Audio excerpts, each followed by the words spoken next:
अस्सलाम वालेकुम। दुरूद शरीफ पढ़ना।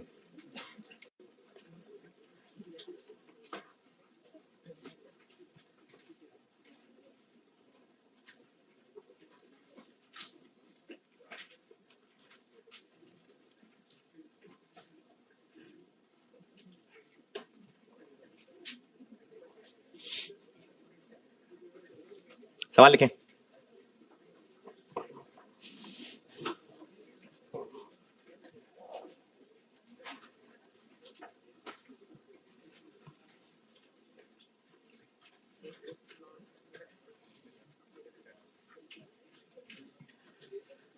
Cost of plant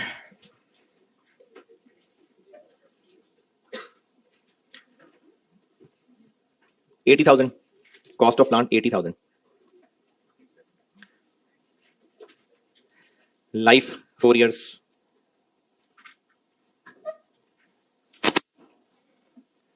RV 10,000।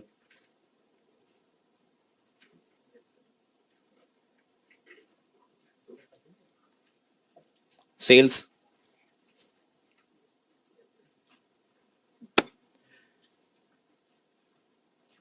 Year 1 में 2400 units. 2400 units 2400 units. It will increase by 300 units every year. It will increase by 300 units every year. यानी year 2 की sales होंगी 2700, ईयर 3 की। अरे इतनी जल्दी ऐड कर लेते हैं, शाबाश। हाँ ऐसे ही है, सही है। Sale price per unit, sale price per unit 20 रुपए 20।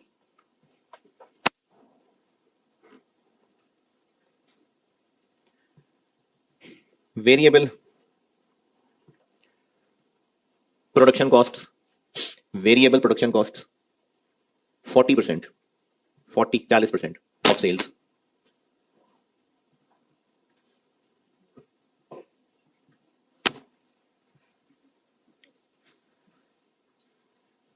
Incremental fixed production cost, incremental fixed production cost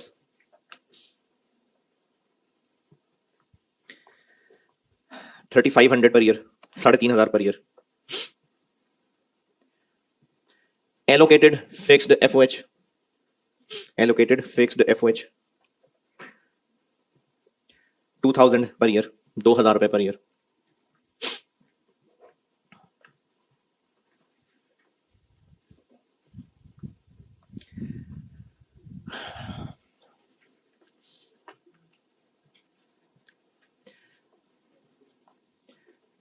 marketing cost, marketing cost will be incurred as follows. Marketing cost will be incurred as follows. At start of project, at start of project 4,000, और at start of third year 5,000। शुरू में चाहिए होंगे 4,000 और तीसरे साल के शुरू में चाहिए होंगे 5,000। एक मैंने कहे हैं एट स्टार्ट ऑफ प्रोजेक्ट यानी अभी, और एक कहे हैं at start of third year.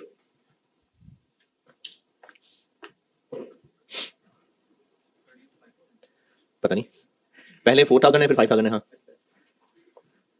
Start of project 4,000 और start of third year 5,000।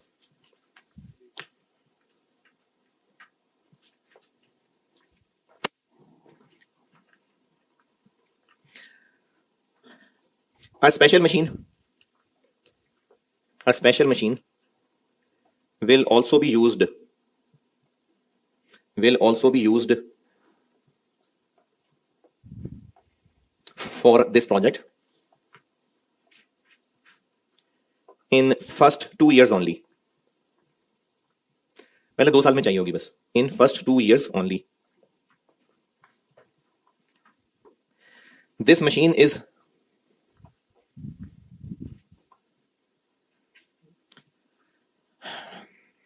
currently owned by business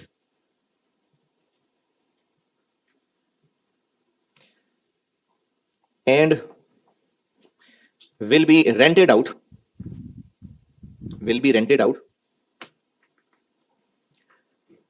at an annual rent of at an annual rent of 7,000, annual rent of 7,000,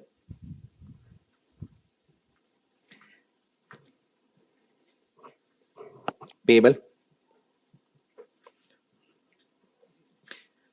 at start of every year, at start of every year, if not used in this project.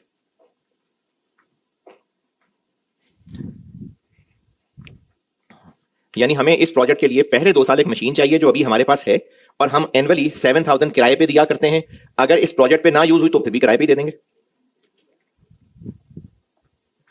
Cost of capital, cost of capital 11%, 11% आपसे required है। NPV calculate कर दें। मैं तो कर ही दूंगा, आपसे required है पहले।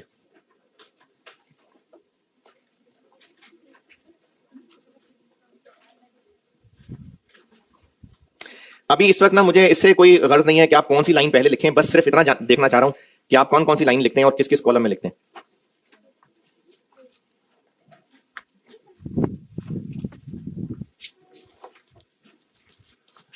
टाइमलाइन,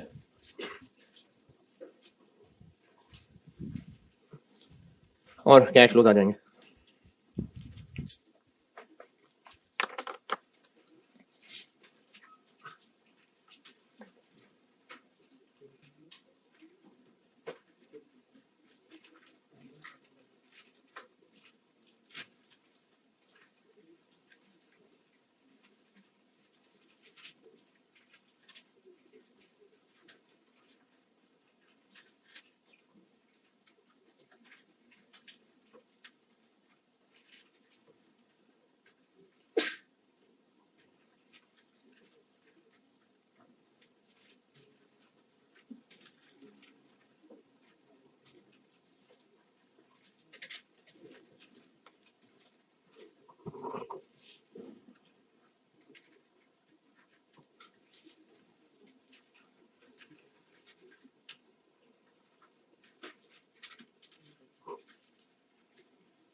पता नहीं, देखता हूं।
देखता हूं, कर लिया तो मैं करता हूं सॉल्व।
अगर सही कर रहे होंगे तो अब तक कर लिया होना चाहिए था।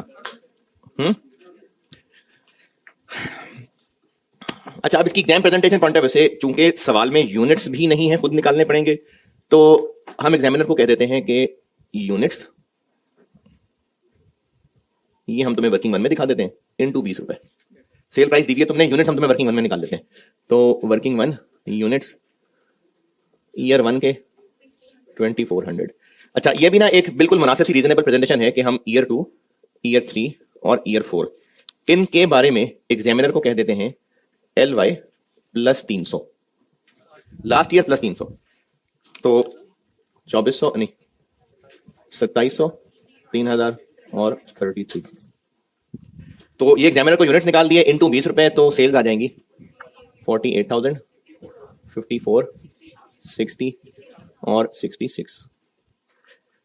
वेरिएबल प्रोडक्शन कॉस्ट 40% है, तो इसमें बस इतना कह देते हैं कि 40% सेल्स। यानी हम पेपर मार्कर को बता रहे हैं कि हम कौन कौन सी फिगर्स कैसे कैलकुलेट कर रहे हैं। बस अब इसका 40 कर लें। 19 200, 21600, 24,000, 26 400। फिक्स प्रोडक्शन में जो इंक्रीमेंटल वाली हैं वो रेलिवेंट है, जो एलोकेटेड है वो नहीं है। 3500।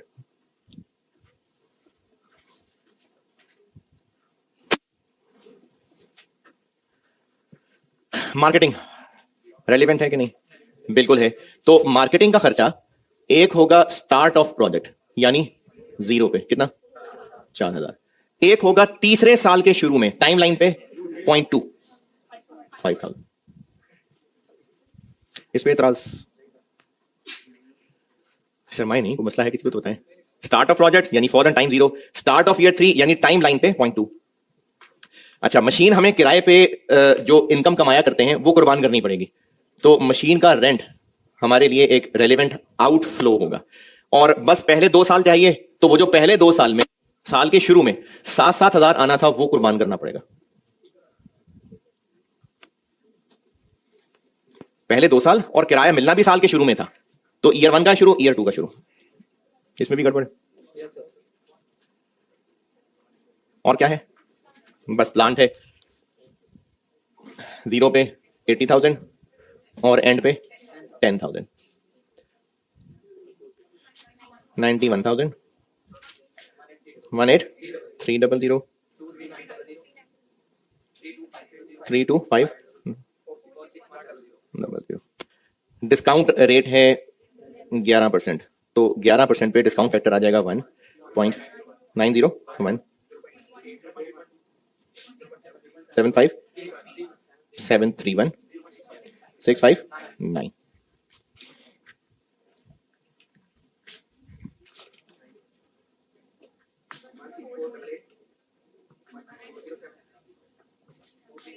टू 3758 30380। तो एनपीवी हो गई 967 नेगेटिव। तो अगर सिर्फ कैलकुलेट एनपीवी करने का कहा है तो ये आंसर हो गया, और अगर एडवाइस करना है तो मना कर देंगे क्योंकि नेगेटिव एनपीवी। अब बताएं इसमें किस कैश फ्लो में अमाउंट का और टाइम का एतराज है, बताइए जी।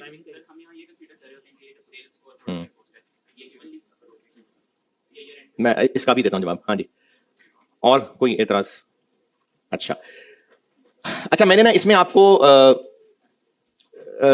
ये जो बात अब बताने लगा हूं ये इसलिए नहीं बताई थी कि आप सवाल करते हुए आपके ध्यान में सवाल बने। अब मैं आपको एक चीज बताता हूं। मैंने पे बैक में ये बताया था कि पार्ट ए और पार्ट बी में से बाय डिफॉल्ट कौन सा है, कौन सा पार्ट ए पार्ट बी? पे बैक वाले लेक्चर क्या है? हाँ, क्लास के बाद शायद किसी को बताया था। हाँ हाँ हाँ, वो किसी ने सवाल पूछा था तो मैंने उसको बताया था। तो पे बैक वाले लेक्चर पे परसों, उसमें आखिर में मैंने एक सवाल कराया था जिसका पार्ट ए और पार्ट बी लिखा था। पार्ट ए था कि कैश फ्लोज एंड पे अराइज हो रहे हैं, और पार्ट बी था पे बैक के लिए, सिर्फ पे बैक के लिए बाय डिफॉल्ट बी है। सिर्फ पे बैक के लिए कैश फ्लोज इवनली अराइज होना ये बाय डिफॉल्ट है, सिर्फ पे बैक के लिए। ये उसी सवाल के नीचे लिख लेना बेशक, सिर्फ पे बैक टेक्निक के लिए ए और बी में से बाय डिफॉल्ट बी है।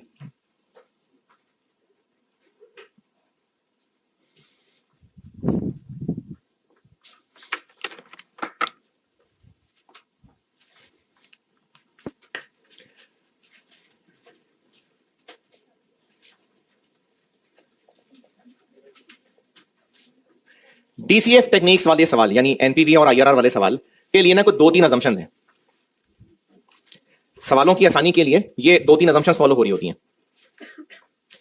डीसीएफ टेक्निक्स के सवालों के लिए 2-3 असम्पशन है,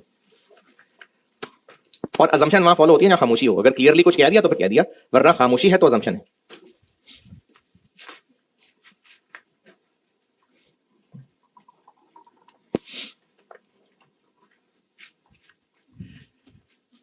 नंबर 1, उर्दू में बताऊं इंग्लिश में बताऊं? चलें ठीक है, उर्दू में बताता हूं, इंग्लिश ट्रांसलेट कर लें।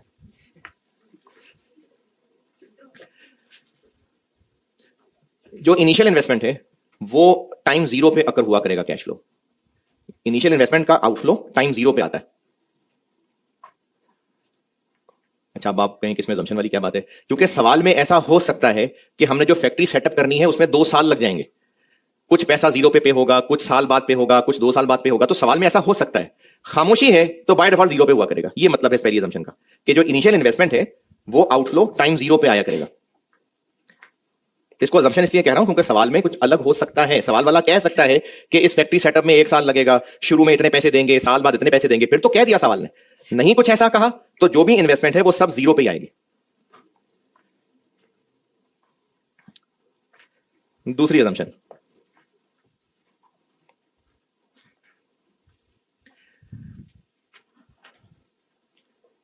इन्वेस्टमेंट होते ही ऑपरेशंस शुरू हो जाएंगे। यानी इन्वेस्टमेंट हुई, बस प्लान वर्किंग कंडीशन में आ गया, तो इन्वेस्टमेंट होते ही प्रोजेक्ट ऑपरेशनल हो जाएगा। इनिशियल इन्वेस्टमेंट होते ही प्रोजेक्ट ऑपरेशनल हो जाएगा।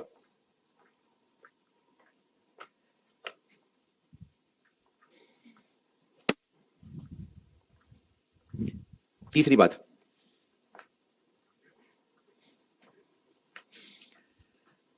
अच्छा, अब चूंकि पहली पॉइंट में मैं इनिशियल इन्वेस्टमेंट की बात कर चुका हूं तो पॉइंट 3 में फिर इसके अलावा वालों की बात कर रहा हूं। सारे cash flows end of year arise होंगे।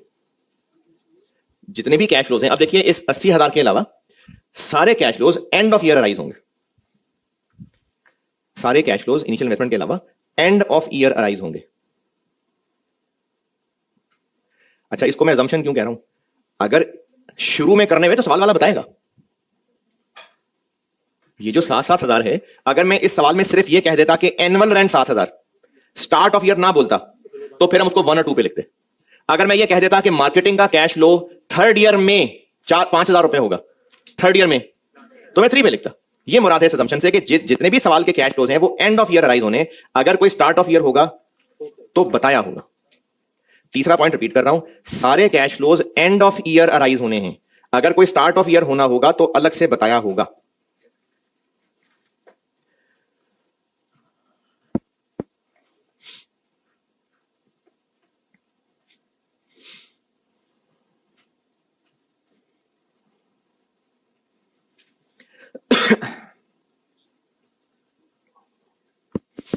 चलें, ये होती हैं assumptions DCF टेक्निक की। अब ये assumptions बताने देने के बाद अब बताएं इसमें क्या पूछना। सही है, चले जी, ये होते हैं एनपीवी सवाल की एक नॉर्मल एग्जाम प्रेजेंटेशन। अब ये जो कैश फ्लोज हैं, इनमें मजीद क्या क्या मुश्किलें आएंगी, उनको मैं DCF टेक्निक्स की एडजस्टमेंट्स कह के पढ़ाता हूं। एडजस्टमेंट्स कह लें, कॉम्प्लिकेशंस कह लें इन DCF क्वेश्चंस। DCF क्या है? Very good question.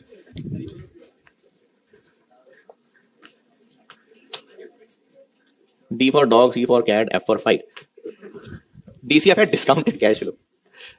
ये जो हम लोग एनपीवी, अच्छा आप तो आए नहीं थे कल परसों, अच्छा, डिस्काउंटेड कैश फ्लो टेक्निक्स है। इसमें हम लोग ये जो फिगर्स यूज कर रहे हैं ये कैश फ्लोज हैं और हम फाइनली इनकी डिस्काउंटिंग कर रहे हैं, तो इसलिए इस मेथड को डिस्काउंटेड कैश फ्लो टेक्निक कहते हैं, है जी।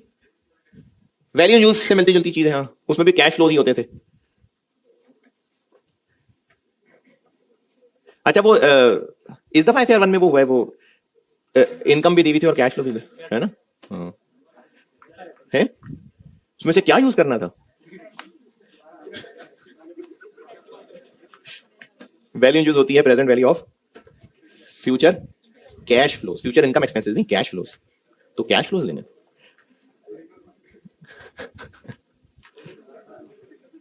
अच्छा, DCF के क्वेश्चंस में 3 चीजें पढ़ानी है आपको। अभी लिस्ट लिख देता हूं ताकि टोटल पता हो कि हमने इसमें क्या एडजस्टमेंट पढ़नी है। एक चीज है टैक्स, एक है इन्फ्लेशन और एक है working capital. Working capital, tax, inflation और वर्किंग कैपिटल।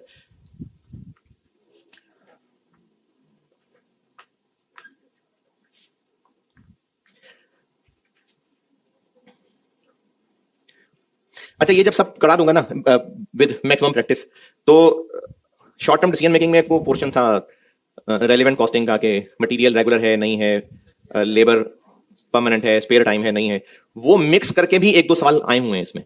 तो इसलिए जब उन दो आखिर में, बिल्कुल इस टॉपिक के बिल्कुल आखिर में, चूंकि वो मिक्स करके भी लॉन्ग टर्म डिसीजन मेकिंग के सवाल टेस्ट हुए हैं, तो इसलिए फिर आपको वो रिवाइज करा के तो वो मिक्स वाले भी सवाल करेंगे हम। तो एनपीवी कैलकुलेशन में एक रीजनेबल फॉर्मेट है जहां पर कैश फ्लोज लिख रहे हैं, इसमें सवाल की मुश्किलें बढ़ जाएंगी, टैक्स भी आ जाएगा, वो भी एक आउटफ्लो ही होगा, क्यों, टैक्स पे करेंगे। फिर इसके अलावा अभी मैंने इस सवाल में सेल प्राइस क्या रखी है, हर साल सेम है तो हर साल थोड़ी सेम रहेगी, महंगाई भी होगी तो उसमें इन्फ्लेशन भी आएगी, वर्किंग कैपिटल भी एक चीज आएगी। तो इनमें अब ये 3 चीजें मैं एक एक करके आपको पढ़ाता हूं। टैक्स पढ़ाता हूं पहले। इसमें बताएं बेटा, कुछ पूछना है कोई प्लेसमेंट के एतबार से, और किसी इस बात पे एतराज के ये ब्रैकेट क्यों लगाए, या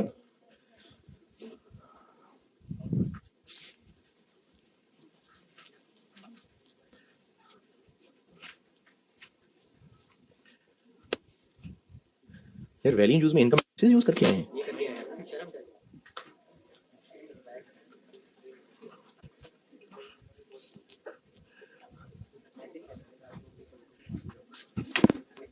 टैक्स,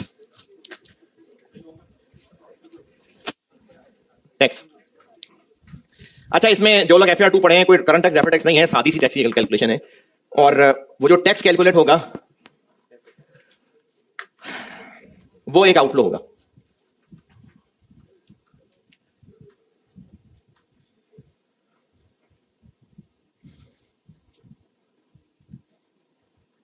टैक्स एक कैश फ्लो होगा और टैक्स की कैलकुलेशन एक सेपरेट वर्किंग में कर रहे हुआ करेंगे हम।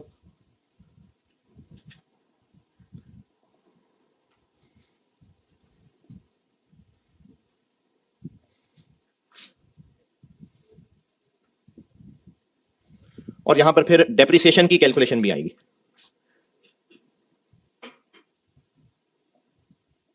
अच्छा, अभी जो पहले सवाल सॉल्व किया था उसमें डेप्रिसिएशन नहीं लिखी गई, क्यों? क्योंकि वो कैश फ्लो नहीं है, हम लोग कैश फ्लोज बना रहे हैं। अब वर्किंग में टैक्स कैलकुलेट, टैक्स किस पे पड़ता है?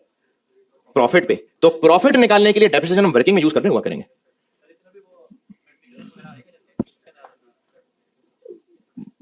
इसमें टैक्स की कैलकुलेशन में कोई इतनी गहराई नहीं होगी कि वो मतलब इसमें डेफर टैक्स या वो टैक्स की प्रोविजंस वगैरह इतना नहीं होगा, तो सादी सी कैलकुलेशन होगी।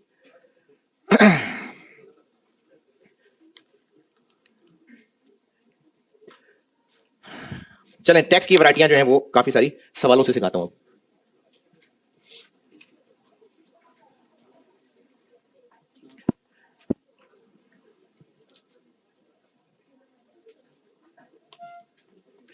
ये लिखा? चलें सवाल लिखें।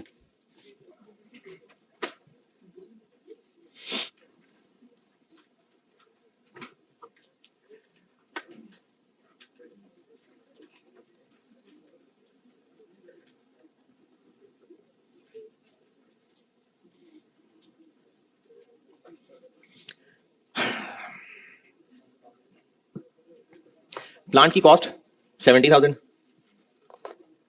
प्लांट की कॉस्ट, अगला सवाल है, प्लांट की कॉस्ट 70,000। लाइफ 4 साल। अच्छा, दफा 4 साल ही नहीं होगी, कभी 5 भी हो सकते हैं, कभी 3 भी हो सकते हैं। नॉर्मल एक सवाल में 4 या 5 कॉलम बनवाता है एग्जामिनर, 5 तक बना लेता होता है। तो क्या लिखा? लाइफ ऑफ प्लांट 4 साल है, आरवी 15,000 नहीं 10,000 है, आरवी 10,000 है।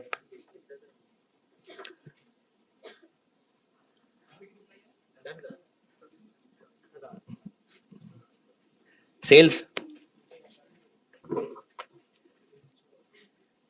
ईयर 1 में 40,000, ईयर 2, ईयर 3, ईयर 4, 4 बता रहा हूं।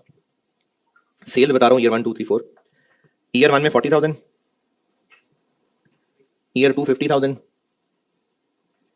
फिर 60, 70, 40, 50, 60, 70।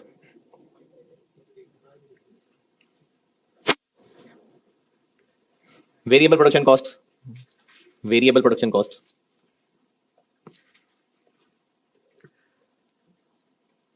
40% of sales, 40% of sales.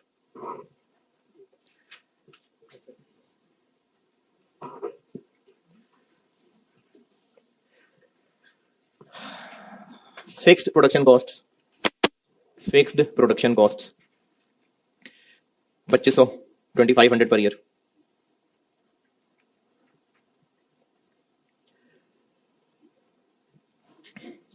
Tax depreciation, tax depreciation is equal to accounting depreciation. Tax depreciation is equal to accounting depreciation, which will be charged on straight line basis.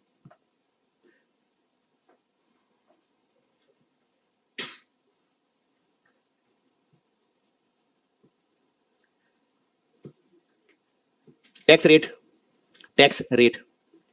30%. Tax rate 30%.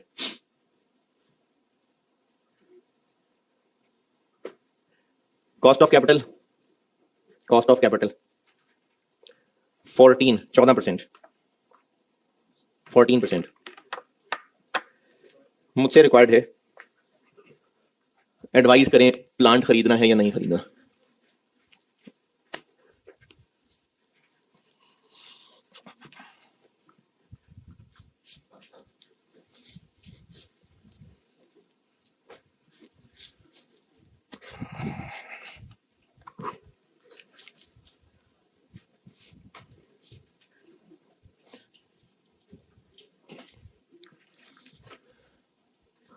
Sales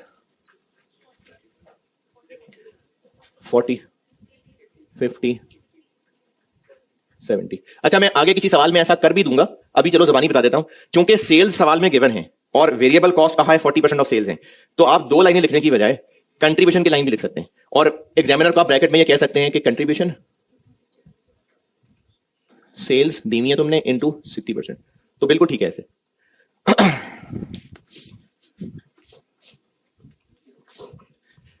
अच्छा, variable cost हो गई 40% of sales, 16,000, 20,000, 24,000, 28,000। और क्या है? Fix cost अच्छा वैसे तो आपको ये याद हो ही जाएगा, लेकिन इधर ही ना इसी पेज पे कहीं एक नोट लिख लें, स्टार स्टार लगा के डब्बा बना के, कि प्रोजेक्ट से रिलेटेड अगर आपको फिक्स कॉस्ट बताई है बाय डिफॉल्ट वो रेलिवेंट ही है। प्रोजेक्ट से रिलेटेड जो फिक्स कॉस्ट बताई है, क्योंकि डाटा ही प्रोजेक्ट का दे रहे हैं तो बाय डिफॉल्ट वो रेलिवेंट होगी। या तो बताया होता ना कि एलोकेटेड है, मैंने तो नहीं कहा बस फिक्स कॉस्ट का है, तो बाय डिफॉल्ट ये रेलिवेंट ही होंगी। प्रोजेक्ट से रिलेटेड फिक्स कॉस्ट दी हैं अगर, तो बाय डिफॉल्ट वो रेलिवेंट ही हैं।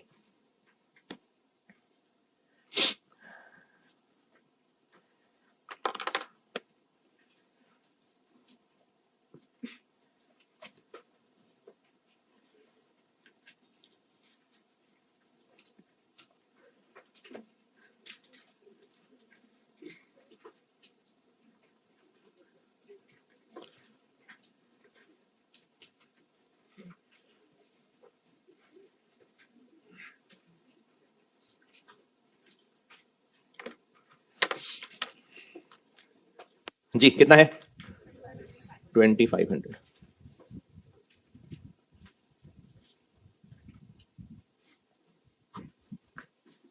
और क्या है टैक्स।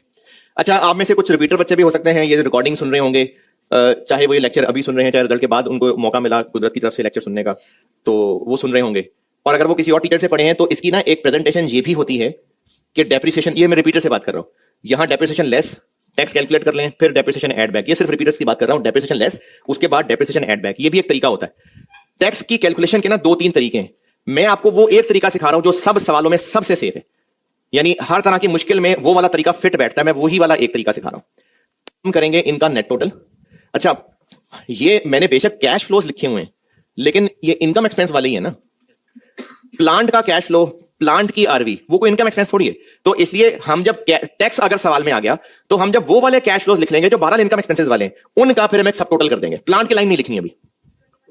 2127503355003950, इसमें से अब हमने टैक्स पे ऑफ करना है, उसकी करनी पड़ेगी वैल्यू। तो सवाल में टैक्स को हैंडल करने की प्रेजेंटेशन 2-3 है, बीएफडी में 3 सिखाता होता हूं बच्चों को, लेकिन आपको मैं वो एक सिखा रहा हूं जो हर मुश्किल के हिसाब से सबसे ज्यादा फिट बैठ सकती है, वो बता रहा हूं।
अच्छा ये मैं ना अब intentionally year 1, year 2, year 3, year 4 लिख रहा हूं, अभी आपको इसकी वजह नहीं समझ आएगी, अगली क्लास में जो मैं इसकी वैरायटी कराऊंगा तो इसकी वजह समझ आएगी कि मैं ईयर 1, 2, 3 क्यों लिख रहा हूं। नेट कैश जो हम मेन फॉर्मेट में निकाल चुके हैं 21,500, 27,500, 33,500, 39,500, अगर ये सारे इनकम एक्सपेंसेस कैश ही हैं तो ये प्रॉफिट हुआ फिर। लेकिन क्या ये वाकई प्रॉफिट है और तो नहीं कुछ इसमें से माइनस होने वाली चीज? डेप्रिसिएशन। तो डेप्रिसिएशन को यहां ही लिख देते, नहीं वो कैश फ्लो नहीं है, तो डेप्रिसिएशन यहां नहीं आना, लेकिन टैक्स की कैलकुलेशन करते हुए हमें यहां से डेप्रिसिएशन माइनस करनी है तो प्रॉफिट निकलना है। और डेप्रिसिएशन अकाउंटिंग पर्पसेस वाली या टैक्स पर्पसेस वाली? नहीं इस सवाल में तो कहा है ना सेम वैसे टैक्स, क्योंकि हमने प्रॉफिट निकालना है। अच्छा यहां पर जिसको टैक्स ओवर हुआ होगा वो ये सोच रहा होगा, अभी पूछा नहीं, चलो मैं खुद ही बता देता हूं कि नहीं सर अकाउंटिंग डेप्शन ऐड बैक कर लेते हैं, टैक्स डेप्शन माइनस कर लेते हैं, तो कर लो। नहीं लेस ही नहीं हुई तो ऐड बैक कौन सी करनी है? तो इसलिए इन नेट कैश फ्लो में से हमने टैक्स डेप्रिसिएशन माइनस करनी है। चूंकि इस सवाल में मैंने कहा था दोनों सेम है, तो बट दोनों सेम ही है और स्ट्रेट लाइन मेथड है, तो 70 माइनस 10/4 15,000।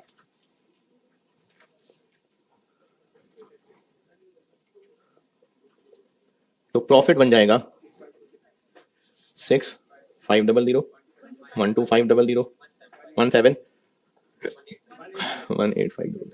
ये गलत है और ये 24500 और टैक्स रेट है 30%। 1950 3750 555 7350। अच्छा, वो आपको कहा था कि बुक प्रिंटिंग में होगी तो उसमें इस चैप्टर तक का तो टाइम निकल ही जाएगा। तो इसके जो प्रैक्टिस क्वेश्चन है ना, वो ग्रुप में देखें शेयर हो गए हो शायद अब तक। हाँ, तो वो मैंने ग्रुप में भी शेयर कर दिया। उसमें कुछ कॉस्ट में होता था ये टॉपिक 2022 से पहले, तो कॉस्ट के 5 पेपर्स हैं और जो मैं मैक्सिमम आपके लेवल पे बीएफडी के सवाल निचोड़ सकता था वो हैं 5-6 हैं बीएफडी के सवाल। तो ये मैंने आपको एक पीडीएफ फाइल दी है और रिकॉर्डिंग वालों के लिए ग्रुप में रख दी, अपने पोर्टल पे रख दी, और अगर आपको हार्ड कॉपी चाहिए हो तो कॉपी के पास भी रख दी। बाकी फिर जब बुक आ जाएगी तो बुक ले लीजिएगा। और जब बुक आएगी तो उसमें होंगे एमएफए के 5 पेपर्स, लेकिन जब तक बुक नहीं आ रही तो ये जो फाइल आपको दी है इसमें कॉस्ट के पुराने वाले और कुछ बीएफडी वाले सवाल हैं।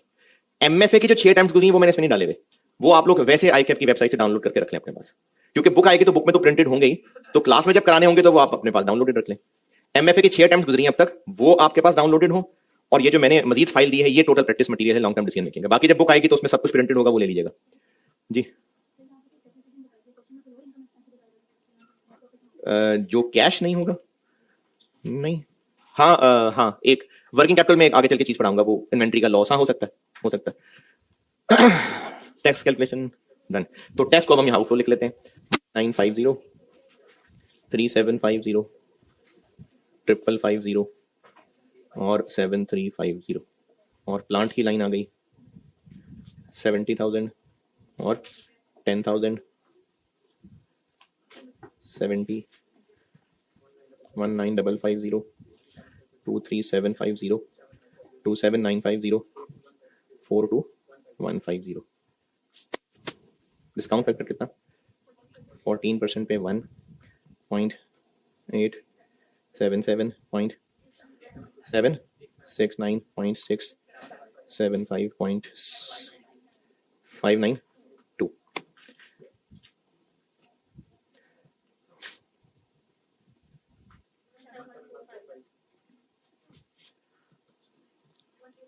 One 264 88 24953। तो एनपीवी हो गई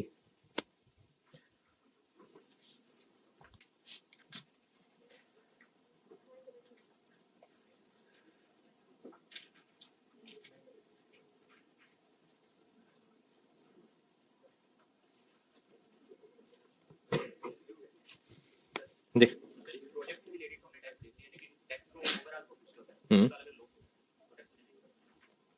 कैसे पता लॉस हो रहा है? बाकी बिजनेस पे लॉस है कि कैसे पता?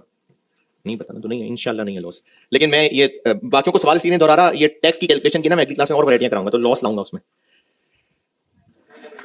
9228 पॉजिटिव। तो इसका कंक्लूजन ये बना कि खरीद लें, एनपीवी पॉजिटिव है तो खरीद लें। चल ठीक है जी, अल्लाह हाफिज।